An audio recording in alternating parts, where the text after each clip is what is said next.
Halo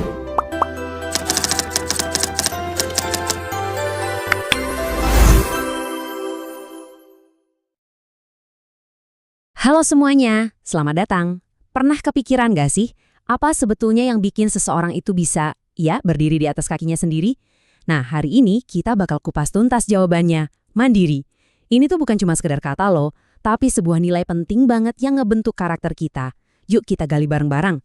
Oke, sebelum kita lanjut lebih jauh, coba deh pikirin sebentar. Hari ini aja, ada satu hal apa yang kamu lakuin sendiri.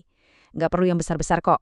Mungkin beresin tempat tidur, ngerjain PR, atau ya sekedar bikin sarapan. Apapun itu, coba ingat-ingat dulu ya, simpan jawabannya. Nah, jadi apa sih sebenarnya arti mandiri itu? Kelihatannya emang simpel ya, tapi maknanya itu dalam banget.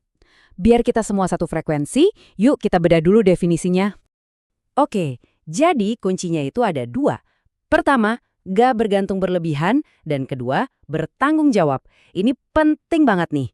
Mandiri itu bukan berarti kita jadi anti minta tolong, bukan. Tapi lebih ke soal keberanian buat pakai kemampuan kita sendiri dan siap nerima apapun hasilnya, baik atau buruk. Intinya, kita yang pegang kendali. Dan tahu nggak yang bikin ini makin menarik? Sifat mandiri ini bukan cuma sekedar, ya sifat baik biasa aja. Di Indonesia, ini tuh salah satu pilar utama pendidikan kita loh, masuk ke dalam yang namanya profil pelajar Pancasila. Ini nunjukin kalau negara kita serius banget pengen karakter ini dibangun dari kecil. Oke, cukup teorinya. Biar lebih kebayang, yuk kita lihat langsung contohnya di kehidupan sehari-hari. Kita pakai cerita sederhana dari seorang siswi, namanya Rina. Jadi ceritanya begini, si Rina ini dapat tugas sekolah. Nah, apa yang dia lakuin? Bukannya nunda-nunda atau nungguin temen, dia langsung bikin jadwal belajar sendiri.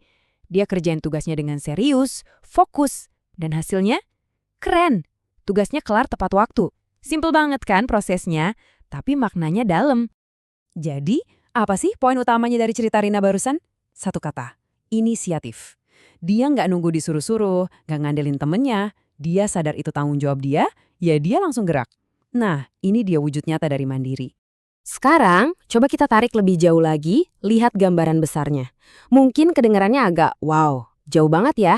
Tapi gimana ceritanya tindakan simpel Rina ngerjain PR itu bisa nyambung ke dasar negara kita, Pancasila. Ternyata hubungannya itu deket banget. Coba kita lihat di sini. Waktu Rina tanggung jawab sama tugasnya, dia kan nunjukin sikap yang beradab, dia menghargai dirinya sendiri, menghargai gurunya juga. Nah, itu nyambung banget sama sila kedua, kemanusiaan yang adil dan beradab. Terus, karena dia ndak jadi beban buat orang lain, dia itu sebenarnya lagi ikut menciptakan keadilan, ya minimal di lingkup kecil kelasnya. Dan itu kan inti dari sila kelima, keadilan sosial. Nah, ini dia puncaknya teman-teman. Ternyata satu tindakan mandiri sekecil apapun itu punya dampak langsung ke kita-kita terbesar bangsa kita, yaitu keadilan sosial. Tapi, gimana caranya? Mungkin kita bertanya-tanya, kok bisa sih sikap mandiri satu orang aja bisa ngaruh ke sesuatu yang segede keadilan sosial buat seluruh rakyat Indonesia? Kayak nggak nyambung kan? Jawabannya sebenarnya simpel tapi kuat banget. Coba bayangin deh, kalau semua orang di masyarakat kita ini berusaha buat tanggung jawab sama dirinya masing-masing. Apa yang terjadi? Beban kita bersama jadi lebih ringan kan? Sumber daya yang ada bisa dibagi lebih adil, dan pondasi negara kita jadi makin kokoh. Jadi, cita-cita besar soal keadilan sosial itu ya mulainya dari kita, dari tanggung jawab pribadi kita. Oke, sebagai penutup, yuk kita rangkum semua ini jadi satu pesan penting buat kita semua. Bapak pendidikan kita, Ki Hajar Dewantara, dulu pernah bilang kalau kemandirian dalam belajar itu bakal ngebentuk karakter yang kuat. Dan pesan ini rasanya relevan banget sampai kapanpun. Proses jadi mandiri itu bukan cuma soal bisa ngerjain ini itu sendiri, tapi ini soal ngebentuk jiwa kita.